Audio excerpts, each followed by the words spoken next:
Bonjour tout le monde, je m'appelle Marie, j'ai 21 ans. Je suis à Grand-Champ-des-Fontaines, à maison familiale, avec mes deux frères et mes parents. J'ai un grand frère et un petit frère, Antoine et Thomas.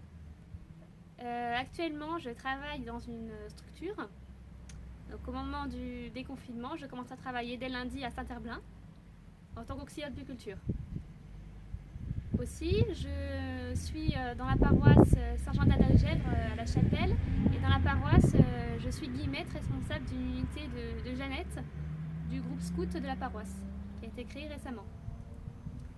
Donc je voulais témoigner sur ce que j'ai vécu dernièrement pendant le confinement. Et je voulais témoigner sur le fait que mon papa a été hospitalisé pendant un mois au CHU et puis après à Rezé dans une clinique pour bénéficier de soins parce qu'il il a été atteint du Covid-19. Donc il était atteint plutôt sévèrement, qui était assez grave. Alors au début, pour la petite histoire, papa a été hospitalisé après quelques jours où il a été malade. D'après l'avis du médecin, il a été hospitalisé donc pendant 2 semaines en réanimation. Et au départ, il ne devait pas être hospitalisé. C'était pas forcément un cas très, très grave, ça s'est dégradé petit à petit après. Et je voulais surtout vous parler de ce qu'on a vécu. Je vais surtout parler de moi parce que après je suis pas dans la tête des autres de ma famille. Je ne vais pas parler de tous ceux qui m'entourent chez moi parce que je peux pas savoir ce qu'ils ont vraiment ressenti pendant ce temps-là. Donc je vais surtout parler de moi. Notre vie de famille et ma vie, puisque je vais vous parlais effectivement que de moi,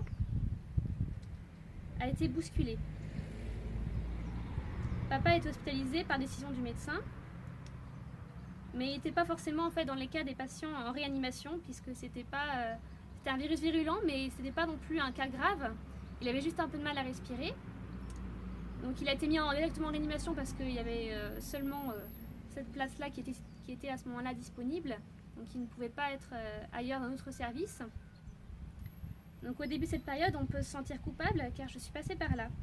À ce moment-là, il y avait cette forte hypothèse que ce virus était beaucoup transmis essentiellement par les enfants. Du coup, j'avais travaillé un petit peu auprès des enfants juste avant le confinement et j'étais malade pendant 3 jours. Et j'ai pensé que j'avais transmis ce virus à maman et qui a du coup transmis le virus à papa. Donc je me suis sentie coupable, mais heureusement ça n'a pas duré très longtemps parce que j'ai su que ce n'était pas 100% sûr et que les parents pouvaient l'avoir après tout attrapé ailleurs. Et grâce à la prière personnelle, je suis sortie de cette étape-là plutôt rapidement. Il fallait surtout dans mon cas personnel passer du pourquoi au comment. Je suis passée du pourquoi cela s'est passé. Pourquoi ça s'est passé comme ça. Je suis passée au comment je vais le vivre et en famille. Et la situation difficile au début, car maman était aussi malade contractée par ce virus, qui était plutôt sérieux mais sans gravité. Et cela m'a poussée à passer à l'étape supérieure, le comment. Je gérais la maison avec mes frères et nous avons dû s'organiser et partager les tâches. J'ai senti qu'il me fallait me montrer solide, parce qu'il fallait soutenir papa à l'hôpital et maman à la maison, tous deux malades. Je ne me sentais pas seule, bien au contraire. Je recevais des messages de soutien et d'aide demandés. On a eu des demandes, des petits messages par rapport aux courses, si on avait besoin d'aide par rapport à des courses ou des petites choses à faire concernant certaines choses par rapport à plusieurs achats qu'on avait besoin, des petits tours à la pharmacie pour prendre du gel hydroalcoolique ou des masques. Voilà, on a vraiment eu des petits messages pour savoir si on avait besoin d'aide. Donc on n'était pas seul. C'est la prière et la solidarité avec les autres qui m'a aidée à être forte et à vivre dans l'espérance. Pendant cette période de l'hospitalisation, tout le temps, nous avions pourtant tout pour se sentir seuls et isolés. Mais ce qui s'est produit, c'est tout le contraire. Je me suis jamais sentie, au grand jamais seule et isolée pendant 1 minute, ni même 30 secondes. On avait des vrais gestes de solidarité et surtout une vraie union par ces gestes et la prière. Combien de fois on a eu aussi des plantes, des fleurs qui ont été laissées à notre porte. Même une fois on a eu des plantes qui étaient déposées qui nous aidaient à mieux dormir la nuit. Je ne me suis jamais sentie seule. Alors que nous avions tout pour se sentir coupés du monde et isolés loin de tout, avec le confinement, et pourtant, je ne me suis jamais sentie aussi entourée. Au moment où l'état de papa, après son intubation, s'est subitement dégradé, un vendredi soir, la première chose qu'a fait ma maman, c'est d'envoyer un message à notre coordinatrice pour lancer la chaîne de prière pour papa ce soir-là, pendant plusieurs jours, pendant tout ce temps. À ce moment-là, je savais que c'était plutôt une bonne idée pour l'unité entre nous tous, mais je me disais que ça n'irait pas plus loin que ça. J'avais tort, car c'est allé beaucoup plus loin que ça. Cela m'a complètement dépassée, au-delà de ce qu'on pouvait espérer. Puissance 10. La chaîne de prière a vraiment été le lancement d'une union puissance 10. C'est le mot. Vous n'êtes certainement pas forcément rendu compte de l'ampleur que cela a donné, vous qui avez prié pour nous.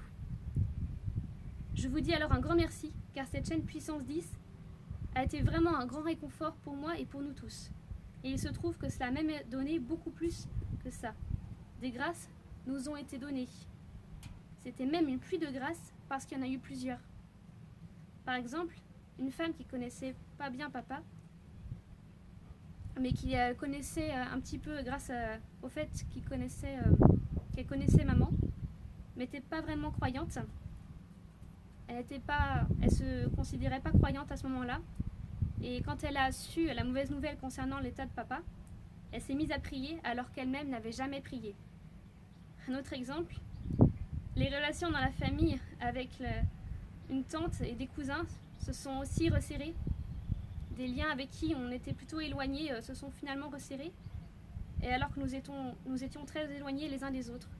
Et les relations entre des amis et surtout des collègues avec qui ça pouvait être compliqué, quand nous avions parfois des relations tendues avec certains, et après finalement, une fois qu'ils ont su que papa n'allait pas bien, les relations qu'on a eues avec ces personnes-là ont beaucoup changé, beaucoup évolué. Des collègues avec qui maman n'entendait pas du tout ont finalement envoyé des messages pour demander des nouvelles. Donc il y a eu beaucoup de changements de comportement par rapport à ça. Et cette pluie de grâce a été pour moi des petits miracles qui m'ont vraiment aidé à vivre dans cette espérance et dans la foi. Après une visite avec papa, pour le voir en réanimation, il était encore intubé. Et ça m'avait beaucoup rassurée parce qu'au départ, je pensais qu'aller le voir à l'hôpital allait être très compliqué pour moi. J'allais être très touchée et j'avais peur que ça me faisait vraiment trop mal et que ce serait très compliqué pour moi de le voir et qu'il y aurait beaucoup d'émotions qui auraient émergé. Mais en fait, c'est tout le contraire qui s'est passé parce que quand j'ai été le voir dans sa chambre, l'infirmière était très gentille. Elle nous a expliqué en fait tout l'environnement de sa chambre et lui comment il était dans son état. Et alors quand je suis rentrée dans la chambre, eh bien, je me suis sentie finalement rassurée parce que je voyais tout ce qui l'entourait. Et lui, je voyais qu'il dormait plutôt bien, puisqu'il était dans le coma artificiel, intubé. Et finalement, je me disais, pas besoin de s'inquiéter, pas besoin d'avoir peur, parce que finalement, il est bien, il dort. Donc pas de problème en fait. Donc finalement, ça m'avait bien rassurée, cette expérience-là, parce qu'en même temps, j'étais pas seule, il y avait toute l'équipe soignante qui était présente. Et je voyais surtout toute l'attention qu'il portait à papa, comment il veillait sur lui, l'infirmière que je voyais, qu'il donnait des médicaments, qu'il faisait attention à lui. Et ça m'a beaucoup rassurée. C'était super pour moi parce que finalement, ça m'a permis d'avancer et de mieux dormir la nuit.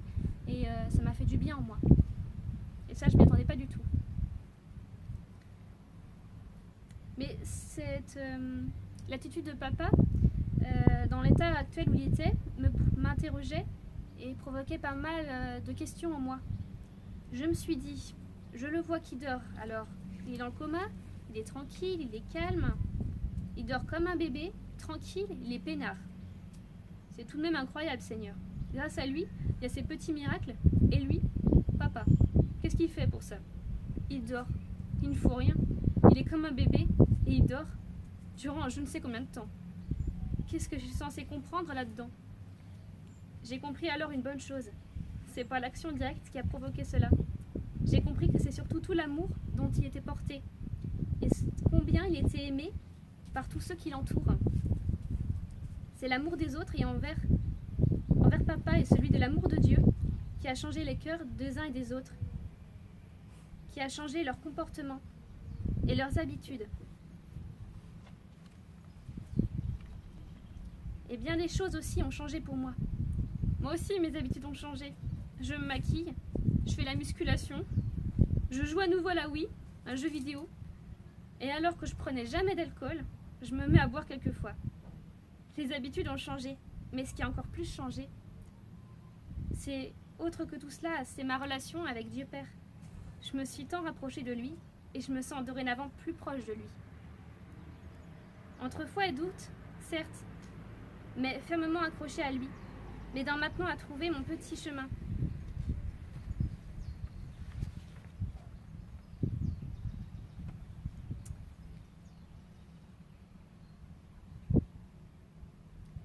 C'est en vivant entre foi et doute que le Christ est au cœur même des joies et des souffrances. Quoi qu'il arrive, on a la vie avec lui sur terre ou au ciel. C'est le véritable bonheur et le vrai chemin du bonheur que l'on peut trouver dans les épreuves et dans les instants joyeux. C'est ce que j'ai appris pendant cette période-là. Car les épreuves, les peurs, les souffrances nous permettent d'être plus forts et venir au plus près dans les bras du Seigneur. Un petit mot de saint Paul.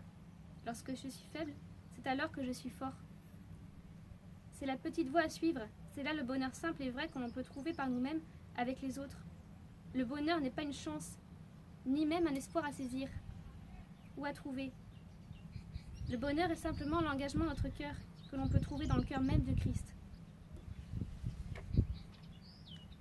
Donc je vais vous dire un grand merci à tous ceux, à vous qui avez prié pour nous. Soyez-en sûrs que cela, et je voulais vous le transmettre aujourd'hui, la chaîne de prière, c'est vraiment la puissance 10 qui m'a permis, ainsi que ma famille, de m'accrocher à cette espérance, à la main de Dieu. Qui nous a permis de vivre malgré tout le mieux possible. C'est un magnifique et gros cadeau que vous nous avez offert. Et c'est ce qui m'a permis de vivre dans la foi. Petite ou grande foi, peu importe, Dieu s'en fiche. Plus de doute que de foi, on s'en fout. Dieu, il s'en fiche de tout ça. Ce qui est le plus important, c'est avoir la foi. Passé ce passage entre foi et doute, j'ai vraiment été touchée et impressionnée par l'ampleur que cela a donné. 2 prières exaucées, pour ma part, en 5 jours, nouveau score. Et au point de demander à papa à son retour, en lui posant une question, avec un air surpris, où il a fait des yeux ronds. Alors papa, comment gères-tu ta célébrité aujourd'hui? Voilà. Je vous laisse. Vous me manquez tous et j'espère bientôt vous revoir. Salut!